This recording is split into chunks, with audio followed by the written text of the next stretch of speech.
bonjour man Ablaye Faye laa tudd dëkk fii Sel Mbadane benn commune bu nekk ci Thiès waaw immigrant de retour waaw Italie laa nekkoon def naa fa 8 ans 3 mois du moins waaw. alors très bien ñëw nga tey bokk ci lël bi nga xamante ne rek ñi ko amal mooy waa Yeesal. toujours rek ci wàllu li nga xamante ne moom mooy jéem soxali li nga xam ne moom mooy mbéy mi. notamment ci wàllu liggéey bi ak yi ni mel. yow en tant que migrant bi nga xam ne uti ci alal wala uti koom tey ñu gis ni am na ay ndaw ay projet yoo xam ne dañuy fas yéene accompagner pour que lépp rek ni mun ko defee au niveau local li ni mel lan moo ciy sax. waaw loolu moom dama ciy kontaan trop. waaw ndax man béykat la samkat la waaw villageois la ci wàllu mbéy ak sam la mos di yëngu kon buñ ma woowee ci lu mel ni dama ciy kontaan trop affaire yi moom amal na ma njëriñ trop waaw tey jële naa ci ay kii yu bari quoi ay xam-xam yu bari daal dimanche waaw kontaan naa ci trop moom waaw vraiment waaw. dañuy wax rek pour créer ay chef d'entreprise yi nga xamante ne ñoo liggéey ci wàllu mbéy ak li ni mel est-ce que yéen tey en tant que migrant ak expérience bi ngeen dund bitim réew pare ngeen pour mën a contribuer ci projet bi ni mel. waaw man moom vraiment pare naa ci waaw déjà man maa ngi béy maa ngi ci waru élevage bi quoi waaw pare nañ ci lépp daal man vraiment. kontaan naa ci daal waaw ndax dafa nekk loo xamante ne daa fekk man ma koy def ñu ma ci yokkaat beneen xam-xam dama ciy kontaan naa ci trop waaw ndax boo ko gisee man wàllu élevage bi moom vraiment man maa ngi ci bu baax a baax waaw ndax chaque campagne tabaski man nit damay am ay xar yu bari quoi yoo xam ne dama koy yafal ba pare dem Dakar jaay ko quoi waaw mbéy mi itam wàllu culture maraîchère ak culture hivernage lépp dama ci quoi waaw. alors projet bi ni mel da ngeen ko doon xaar. waaw dañ ko doon xaar vraiment waaw kontaan nañ ci trop. lan appel ngeen di lancé ñi nga xam ne mooy les migrants tey ci wàllu ñibbisi mën a investir ci seen dëkk pour mun fi liggéey. waaw li ñu leen di xamal mooy nit ku ne fi nga dëkk juddoo fa yaroo fa màgge fa mën nga faa tekki quoi. waaw pour man moom Sénégal gi nit mën na fi toog liggéey fi te doo am benn jafe-jafe te mooy li nga xam ne moo ëpp chance daal pour man waaw ndax man Italie def naa fa 8 ans 3 mois waaw mais bi ma ñibbisee ba léegi itam wax dëgg fa yàlla li ma ñibbisee it rëccu ma ko quoi ndax maa ngi liggéey quoi waaw. alors nee nga ci li nga xam ne mooy lël bi nga xamante ne tey waa Yeesal ñoo ko organisé ak Agri yëpp tey li ni mel li nga ci jàngee ci xam-xam bu bees est-ce que pare nga pour tari ko ci terrain. waaw bu baax a baax sax pare naa ci bu baax a baax ndax jàngal nañu lu bëree bëri ci wàllu ci wàllu mbéy mi quoi ndax ñun jàngal nañ ci wàllu mbéy mi lu bari daal waaw ndax say plan am na ay temps da nga doon ñëw rek jëmbat noonu te fekk du noonu quoi waaw jàngal nañ lu bëree bëri wàllu mbéy meeg wàllu élevage bi lépp jàngal nañ ci lu bëree bëri vraiment kontaan nañ ci bu baax jëlee nañ ci ay xam-xam yu bari daal waaw. Malick Deme président association des ressortissants de Diender de retour. alors très bien mu nekk rek seen mbébét moo doon am ay li nga xam ne ay entreprise wala ay kuréel yu leen di gunge pour ngeen mën a rek insérer wu ci li nga xamante ne mooy société bi mais également ci li nga xamante ne moom mooy wàllu koom-koom pour mun fi liggéey tey ñu gis projet bi nga xamante ne tey waa Yeesal Agri Up tey ñoom ñu ko indi tey mu nekk semaine bi nga xamante ne ginnaaw semaine nationale de l'entrepreneuriat bi fi amoon ñu sukkandiku ci pour ñëwaat fii ci Thiès pour amal fi lël yi ni mel tàggataat li nga xamante ne mooy les acteurs yéen ñi nga xamante ne ay migrants ngeen te nga jiite collectif bi nga wax sànq ñu bëgg rek nga àddu ci li nga xamante ne li ni mel ci xarañte bi. waaw ñu ngi sant waa Yeesal bu baax a baax parce que domaine bi ñu oo day suñu domaine parce que ñun bay lañu xam seen juddu seen yaroo ba dem Italie pour changer suñu condition de vie moo ñu fi bu woon. bi ñu demee ba Italie dañ doon daan suñu doole bi ñu ñëwee fii ne ñun bëgg a retourner suñu réew jàppale suñuy doom ak suñuy mbokk yi fi nekk parce que gis nañ leen ñuy xaalisu géej gi dugg te la am Italie am na fii agriculture moo développe Italie moo war a mën a développe Sénégal ñu ñëw fii ne bëgg ànd am yaakaar ci waa Yeesal ne bu ñu àndee ñoom agriculture bi nañ ko mën a développé am projet yu mën a développé ba wan suñu mbokk yi nekk si bitim réew neen réew mi bu ñu fi ñëwee njariñ a ngi fi te doo génn seen réew. moo tax formation bi nu owee daaw formation ñëw si formation bi tey bi ñu convoqué nu ñëw ci yaakaar moo tax ñëw li ñu formé it am na lu bari lu ñu si xam mais am na lu ñu si changé parce que am na loo xam ne xamoo ko woon mais nag comme ni ay baykat lañu domaine bayen lu bari xam nañ ko si mais nag am na lu changement boo xam nañ si connaissance boobu waaw. alors très bien mu mel ni li nga wax sànq migrants yi bëri nañ lool projet yi ni mel moom mooy pour accompagner leen pour ñu mën a liggéey tamit bokk ci nga xamante ne dañuy développé askan bi tey yéen ban rôle ngeen ciy joué. waaw ñun rôle bi ñu fiy joué mooy ñu dem si delluwaat suuf suñu nekkoon ak élevage bi ak loo yëpp yoo xam ne dina mën a tey immigrants yi si réew mi parce que réew mu développé doomi réew mi jeunes yi noo ko war a développé jeunes yëpp bu ñu génne réew mi développé dañoo gën a arrière te la ñuy liggéey fële mi ngi suñu réew parce que mbay leen fay liggéey ñii ñu leen usines yi ñuy liggéey ñu leen di fay bu bon xeet yooyu la fa immigrants yi liggéey te loolu man nañ ko war a am suñu réew bu suñu njiitu réew jàppalee si projet bii nga xamante ni moom la ngeen di dox nu koy lijjanti fii toppa ko bu nu si jàppalee nu mën a deewu suñu réew kenn dootul dem parce que teraanga rek la ñu seeti biir réew bu nu amee teraanga suñu réew nu utali. alors lan ngeen di wax partenaires yi ak nguur gi ci li nga xamante ni toujours rek mooy question migration. li ñuy wax partenaires yi ak nguur gi mooy nu jàppale doomi Sénégal yi génne leen ay projet suuf saa ngi fi liggéey baa ngi fi jéem leen encadré nu liggéey si réew mi am si réew mi bañ a xaru si réew mi suñuy nawle dinu yàpp muy suñu nawle tubaab yi dinu yàpp dinu traité n'importe quoi parce que dañ fa bari te ñëpp a ngi seen réew bon nguur gi nan jël seeni matukaay pour jàppale nit ñi yóbbu leen si village yi nu bàyyi agriculture bu ñu ko bàyyee période jënd agriculture ba teg nit ñi si conditions yoo xamante ni te affaire bi bu ñu ko métti immigrants yi parce que immigrants da ngay ñëw bëgg investir mbaa nga bëgg benn étude de projet nu lay ay 500000 affaires yooyu mën naa ñàkk nit ki boo mën ko pousse benn affaire ngay laaj xaalis bu bari booy loolu da ngay dàq parce que looy dugal nit ki da koy yombal mu yombal moom mu sawar sa ëllëgee mu am résultat keneen sawar ñëw mais boo ko jafalee koo koy day arrière parce que Europe gën nekk tubaab yi jafaloon seen doom yi ku bëgg a ubbi dem agriculture mbaa nga bëgg a ubbi usine mbaa nga ubbi dañ leen ko yombal jàppale la utal leen encadré joxe mon exemple loolu lañu demandé yéegi ak gouvernement bi ak partenaires yi gouvernement bi nooy soññ partenaire nooy pousse partenaire pour nu gën a ñemee réew mi gën noo ñemee gën noo liggéeylu waaw. alors tey ñu ngi leen di jàppale ci maanaam xam-xam yi ci formation ak li ni mel pour ngeen mën a demal seen bopp wala investissement yi nekk lu am solo tey yéen seen i jafe-jafe fan la gën a tare.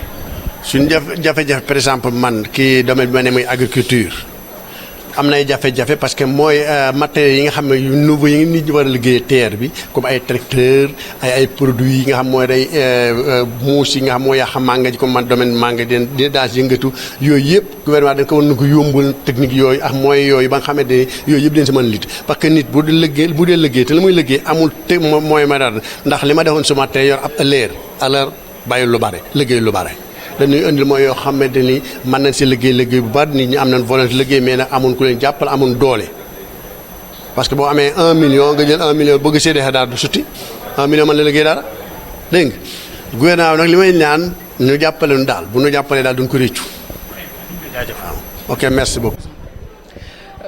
Je m'appelle Aminata Diagne, je suis ingénieure en planification économique et gestion des organisations et chef de projet dans le cadre de la cartographie des entreprises agricoles et l'évaluation de la semaine de l'entrepreneuriat. Alors, vous revenir un peu sur cette formation et aussi avec spécifiquement vous avez reçu les migrants de retour, le projet avait des objectifs. Est-ce que vous pouvez faire un commentaire là-dessus? Effectivement, concernant la formation, l'année dernière, ISL avait eu à former sur 5 thématiques différentes concernant l'agriculture dans le sens large. Et nous sommes réunis aujourd'hui pour faire l'évaluation de cette formation de l'année dernière. Et spécialement aujourd'hui, on a eu à accueillir les migrants de retour. Okay. Le traitement qu'on a des participants sont pareils, ne sont pas différents, mais on a constaté quand même que leurs attentes et leurs désirs, leurs besoins ne sont pas les mêmes que ces simples jeunes dont l'entrepreneuriat intéresse. Ouais, ces migrants de retour qui ont tout abandonné pour revenir ici au Sénégal afin de réussir dans leur pays ont des attentes beaucoup plus grandes, si je peux le dire ainsi, et ont également d'autres besoins, d'autres types de besoins par rapport à ces simples jeunes dont l'entrepreneuriat intéresse. C'est cette spécificité que j'ai eu à noter. Et aussi concernant la maturité, ce sont des entrepreneurs beaucoup plus matures. Certainement, c'est lié à l'âge.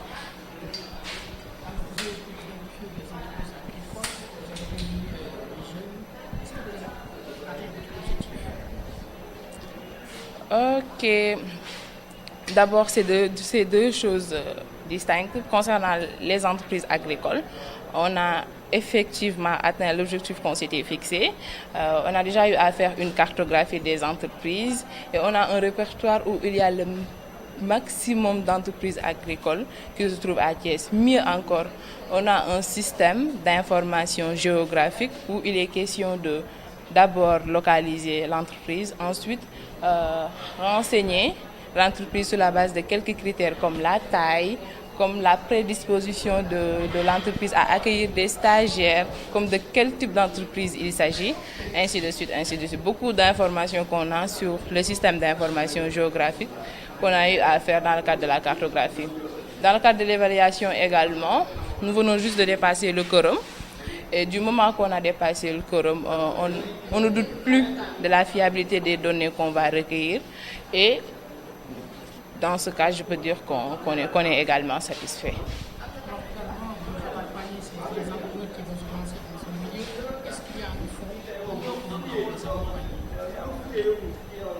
Est-ce qu'il y a un fonds disponible? Je ne vais pas me prononcer là-dessus. En tout cas, tout ce dont je suis sûre, c'est quoi? C'est notre partenariat avec les jeunes ne s'arrête pas à une formation plus une évaluation. Tout ceci est une continuité et ça a commencé, comme je le dis tout le temps, à une formation et j'espère que ça aboutira à un projet d'accompagnement. Et entre la formation et le projet d'accompagnement, il y a la cartographie des entreprises agricoles et il y a également l'évaluation de la semaine de l'entrepreneuriat de la formation. li ma ci constaté moom mooy tey dañoo am ay entrepreneur beneen type d'entrepreneur mooy ñi ngay woowee migrant de retour entrepreneur lañ boo xamante ne bokkut ak jeune bi nga xamante ne dafa toog entrepreneuriat agricole intéressé ko ñii dañoo bàyyi lépp lañ amoon ñibbisiwaat ci seen réew te bëgg a tekkee ci seen réew donc ñoom li ma constaté moom mooy seen attente bokkul ak attente yeneen jeunes yi seen besoin également bokkul ak besoin yeneen jeunes yi léegi beneen affaire bi ma constaté moom mooy ñoom en termes de maturité entrepreneuriale ñoom ñoo ko gën a am disons que dañoo jël activité bi ça se comprend mais ñoom ñoo gën a jël activité bi au sérieux genre en tout cas c'est tout ce que je peux dire. alors gunge bi comme ñoom bokkul seen kii bëgg-bëgg yi bokkul maanaam seen bëgg-bëgg yi bokkul ñoom bokkuñ ci ñi gën a taxaw tey gunge bi lan ngeen leen war a gunge yéen en tant que ok projet bi déjà dafa am tàmbali am fin suñu partenariat ak jeunes yeeg migrants de retour yi tàmbali bi moom moo nekkoon formation bi te njortu nañ ni fin bi moom mooy nekk accompagnement nag du da ngay jël benn modèle d'accompagnement rek nga joxal ko ñëpp ne ku nekk nii yéen ñëpp nii lañ leen di accompagner déedéet parce que ñu ñuy accompagner bokkuñu ci lépp du coup type entrepreneur bu nekk selon sa particularité dañ koy définiral ay stratégie d'accompagnement am léegi migrants de retour certainement selon leur type dinañ am ñoom tamit seen modèle d'accompagnement tout comme jeune bi également selon ban type de jeune la est-ce quelqu'un qui a besoin de renforcement de capacité ku soxlawaat xarañtele la wala ku soxlawaat lii ku soxlawaat lee selon lu mu soxla rek accompagnement bi ci loolu lañ koy basé incha allah. mun naa jàpp ni man objectif bi nga xamante ni moom laa fixé woon atteindre nañ ko d'abord ci cartographie bi am nañ benn système bi nga xamante ni da lay wax ci dans l'espace entreprise yëpp fu mu nekk yu nekk ci région de Thiès yamul wax entreprise bi fu mu nekk kese dina la wax ban type d'entreprise la entreprise bi ci lan lay yëngu dina la wax également ba xam entreprise bi nangu na jël ay stagiaires dina la wax également entreprise bi au maximum ñaata stagiaires la mun a accueillir ci année bi waaw waxuma la objectif bu atteindre mais on est même allé au-delà de nos attentes bi ci toppaat moom mooy évaluation également constaté naa léegi ci serveur bi que ni dépassé nañ këram bi on a eu plus de la moitié kon am nañ lu ëpp xaaj mi rek man moom je suis satisfait waaw gunge bi moom mooy suñu mbëbët te duñ sañoon li ñuy def yépp ci gunge bi lay teeru gunge bi nag doo ko déggee du koppar dong mooy gunge C'est ça qu'il faut éviter. Am na ñoo xamante ni certes soxla nañ koppar pour mun a démarrer seen activité wala mun koo développer, mais am na ñoo xamante ni liñ gën a soxla bokkul ak koppar. Am na ñu soxla renforcement de capacité, am ñu soxla leneen, ñii soxla leneen. Gunge bi nag noonu lay demee, nit ku nekk selon sa soxla ci noonu lañ lay décliner ay stratégie pour gunge la. Merci. Io sono mi chiamo Gaynde Fatma Ndiaye, abito a Touba, sono stato in Italia, ho fatto lì 7 anni, poi sono ritornato qui in Senegal per lavorare. Dama demoon pour uti doole pour ñëwaat retourner sama dëkk liggéey moo tax ma dem def fa quelque temps ñëwaat pour essayer Sénégal pour liggéey foofu dama jàpp ni dama bëgg sama réew laa ko mën a amee. waaw man moom éleveur laa quoi moom la ma si def avant may dem après bu ñëwee ci la continuer di ko liggéey quoi. waaw maa ngi éleveur ginaar xar nag lépp laay def. ñooñu moom li mu leen di wax mooy dañoo juum quoi et puis dañoo am yaakaar tamit te xam naa bu ñu xamoon ni gaal yi bu ñu ci duggee loolu moo leen ci fekk duñ ci dugg ñàkk xam la quoi mais bu ñu xamee duñ ci dugg parce que am nay conséquences quoi waaw. conséquences yi waaw dee yaa ngi ci. dem li nga doon bëgg li nga doon yaakaar doo fekk tamit am na fa parce que foofu dafa metti yombul. maanaam lan la Sénégalais yi nekk foofu maanaam amuñu kayit di dund. bëri na trop parce que boo génnee di jaay da ngay laqatu doo ñemee bu ñu la tooñee sax doo ñemee def lenn parce que kenn considéré wu la waaw foofu boo amul kayit kenn considéré wu la dafa metti trop waaw nga def sans kayit moom metti na trop wax dëgg yàlla da ngay dund lu nekk parce que di nga gis liggéey sax mais doo mën liggéey parce que sans kayit mënoo liggéey waaw. beneen war daal mooy ñu dellu si réew mi. waaw ñu dellu si ñu jàppale leen ñu toog liggéey gëm seen bopp waaw. Bonjour tout le monde, je m'appelle Mamoun Ndoye, immigré retournant ici au Sénégal. Je salue beaucoup l'ISL Agri Coopération Allemand-Sénégalais. Donc moi je suis immigré, j'ai fait 5 ans à l'extérieur, j'ai retourné. Donc ce qui m'a poussé pour revenir au Sénégal, j'ai constaté en Europe, en Asie, en Amérique, ce qu'on appelle les milliardaires et les millionnaires, c'est des cultivateurs et les éleveurs. Donc comme j'ai constaté ça, là-bas à l'extérieur, il n'y a pas de terre. Les gens ont retaillé les pierres pour faire des maraîchages ou bien cultiver des blés, des maïs, tout ça. Nous, on a notre propre terre libre, disponible de tous les côtés. Donc je suis obligé de retourner dans mon propre terre, dans mon propre village natal. Moi, je fais l'agriculture, maraîchage. Moi, je fais l'agriculture, maraîchage dans mon propre pays, dans mon propre village. Donc, j'ai collecté presque 5 hectares pour faire maraîchage. J'ai embauché 5 jeunesses, donc je travaille ensemble avec ma famille.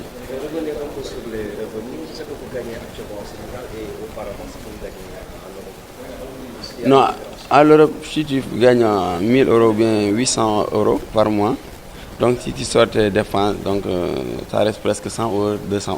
Ici, donc, si tu gagnes 500 000 par mois, tu ne dépenses pas 100 000 francs. Donc ici, c'est plus revenu et puis c'est plus consommation. En même temps, tu vois ta famille, ta mère, ta soeur et tout ça. Donc à chaque fois, tu es devant ta maison, tu travailles là où tu habites, avec sa maison, avec sa famille. Donc moi, je regrette beaucoup ce que j'ai fait à l'extérieur. Donc même si c'est un mois, ça je regrette. Parce qu'ici, il y a les disponibilités. Donc il y a la terre, il y a de l'eau. Donc ça reste un peu découragé, tu peux partir. Et puis chaque année, je cultive oignons, piments, aubergines, toutes les façons de variétés de maraîchage. Donc tous les 5 mois, tu peux récolter. Tous les 2 mois, 3, tu peux récolter 500 000, 400 000, 300 000. Donc tu ne consommes pas les 200 000. Donc avec ça, tu peux vivre sans des problèmes. Là-bas, il y a beaucoup d'énerves. Donc les gens ne peuvent pas te considérer comme l'homme humain.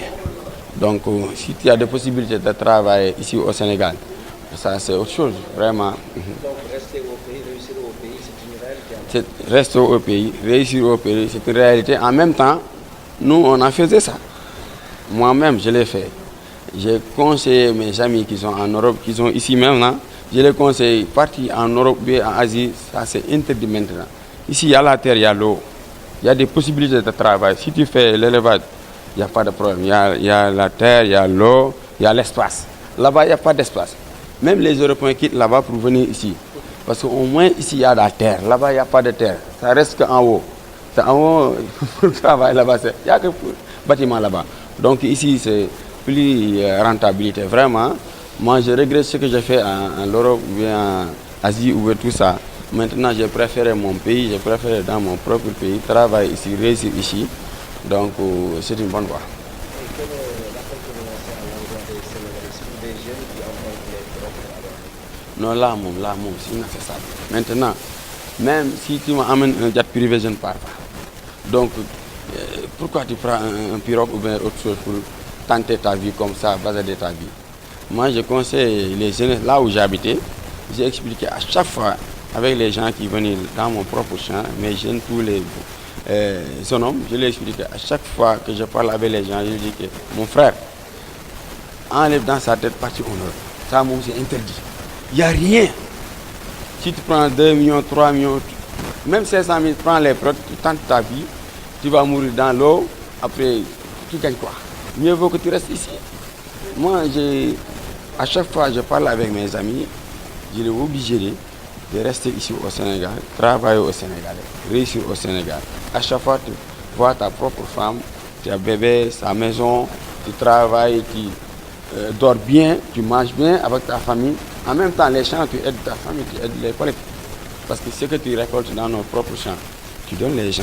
Si tu récoltes de maïs, tu donnes les gens. Si tu récoltes de sablé, l'oignon, l'aubergine, tout ça, tu leur donnes cadeau bonus. En même temps, tu gagnes de l'argent. Regarde-moi ça.